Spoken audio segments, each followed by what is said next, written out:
c'est que vous savez déjà que Bellingham est quelqu'un de très arrogant. Il ne maîtrise pas souvent ses propos. Il ne retient pas ses mots. Il n'avale pas ses mots quand il est en face d'un arbitre ou sur le terrain face aux autres joueurs. Donc c'est ce qui fait que quand on expulse Bellingham comme ça, on a comme l'impression qu'il le mérite ou qu'il ait dit quelque chose, qu'il insulterait l'arbitre, qu'il dirait quelque chose.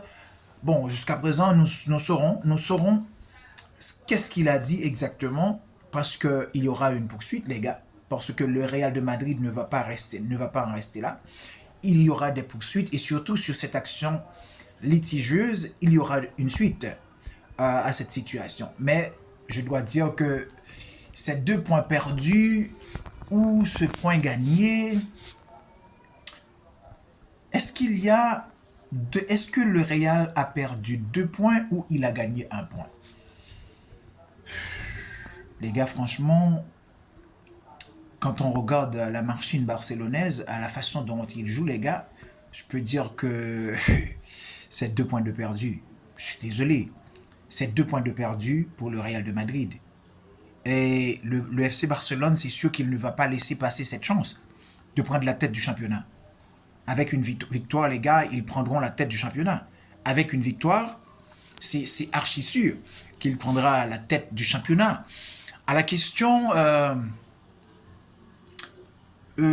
pourquoi 7 points perdus sur 9 possibles pour le Real de Madrid?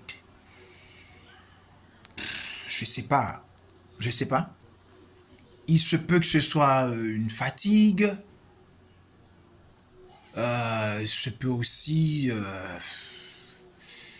que ce soit un peu de suffisance aux côtés des attaquants. Je dirais Mbappé, sa façon de jouer, qui veut prendre la tête, qui veut prendre le leadership de l'équipe. La jalousie, entre guillemets, de Vinicius. Il ne faut pas l'oublier que Vinicius est un peu jaloux, et c'est normal, parce que c'est lui qui est le meilleur joueur actuellement du Real de Madrid. Actuellement, il détient le maillot d'or, et il a marqué beaucoup de buts et délivré plusieurs passes décisives. Et lorsque le Real se trouve dans une situation compliquée, c'est lui qui répond, c'est toujours lui qui répond, surtout en Ligue des Champions.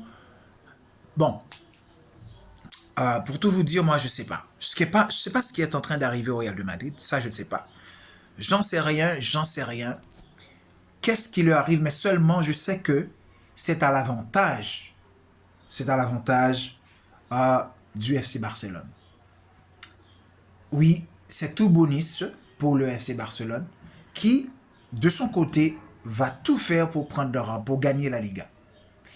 Flick avec son équipe, avec cette machine-là qu'il a créée.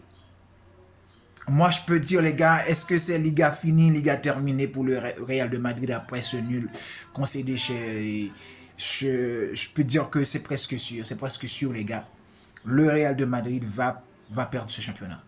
Le FC Barcelone va gagner le championnat. Parce qu'ils prendront la tête du championnat lundi. Lundi, ils prendront la tête du championnat. Et comme ça, ils resteront en tête. S'ils battent, alors, c'est possible qu'ils prennent la tête du championnat. Je ne peux pas être aussi affirmatif pour dire qu'il va prendre la tête du championnat, mais c'est très probable qu'il prenne la tête du championnat avec l'opposant qu'il a. C'est plus ou moins gagnable, si vous acceptez ceci. Bon, les gars, on attend l'équipe de Simeone, de son côté, a fait aussi match nul. L'Atlético de Madrid a aussi fait match nul. Qu'est-ce qui va se passer lundi? On attend, les gars, on attend. Qu'est-ce qui va se passer? Mais seulement, on attend le match de lundi pour le FC Barcelone. Est-ce qu'il va prendre la tête du championnat? Est-ce que le Barça va prendre la tête du championnat et continuer à être en tête? C'est ce qu'il nous reste à voir. Moi, je vous dis, Billy Foot, ciao. Arrivi Foot.